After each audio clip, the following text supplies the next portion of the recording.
Okay, so you're thinking of spending $40, $50 on a remote control airplane and you've got a couple of questions. One, I suppose, what can I expect for $50? Two, how durable will it be? Will it last? Will it be fun? Will I be able to fly it? Well, hopefully this video should answer some of those questions for you.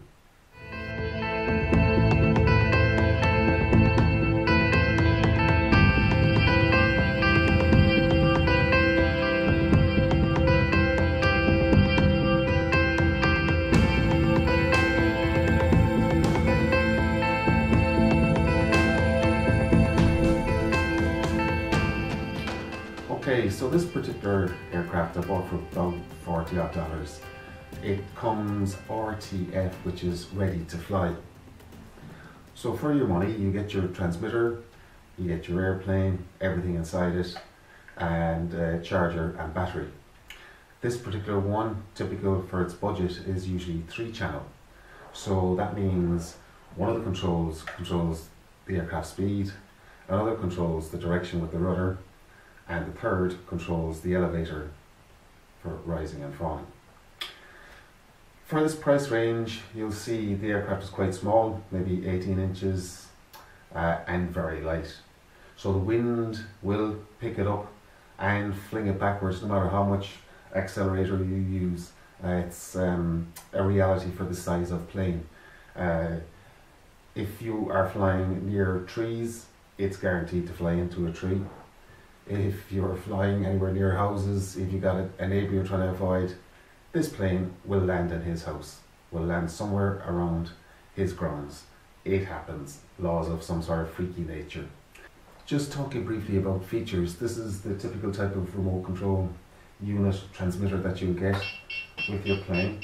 This one has some very good information here. It shows an LCD graphic of the plane. As you apply throttle, it shows the throttle, rudder left and right, and elevator up and down. It shows how much charge is in the controller in this unit here, which takes AA batteries.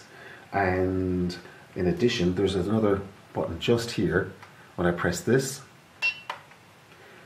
it moves the sensitivity of the controls from a low sensitivity to a high sensitivity, so you've much finer control, which is a very nice plus. For this money, I think it's great value.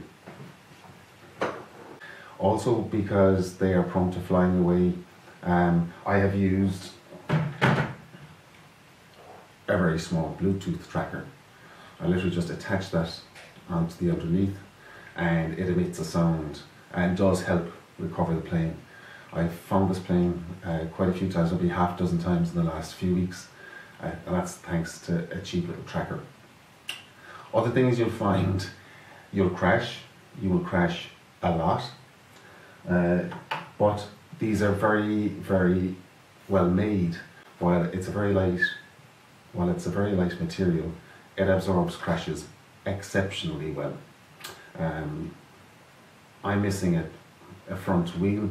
I think it's on somebody's roof someplace. The wings have snapped off. I've glued that back together. These little flimsy guys are inclined to break as well. Little dab of glue helps. But all told, a lot of fun. Very durable. The 3 channels is a bit of a letdown. I feel at the stage now where I'm ready to move on to a plane that would cost a little bit more money, but would have ailerons here, which help for steering the plane. But apart from that, has this been fun? Absolutely. Is it a good introduction to remote control aircraft flying? Absolutely. Is it money well spent? I think it absolutely is. Yet again, another absolute. For this price range, I think these types of planes are great fun. If there is a drawback, it's the fact that this is pure seat of the pants flying. You got your controls, there's no assistance there is no built-in gyroscope that you would get with more expensive planes. To that end, when you consider moving on from this type of plane, the next type will be again electric and motorized, but it's likely to have a 6-axis gyro, which is seems to be a situation that it controls the plane, keeping it level regardless of the state of wind. So that's a lot more forgiving and a lot easier to fly. But having said that, I'm really glad that this is the type of plane I learned to fly in. So I hope you enjoyed this video, and I hope someday you'll give this a try.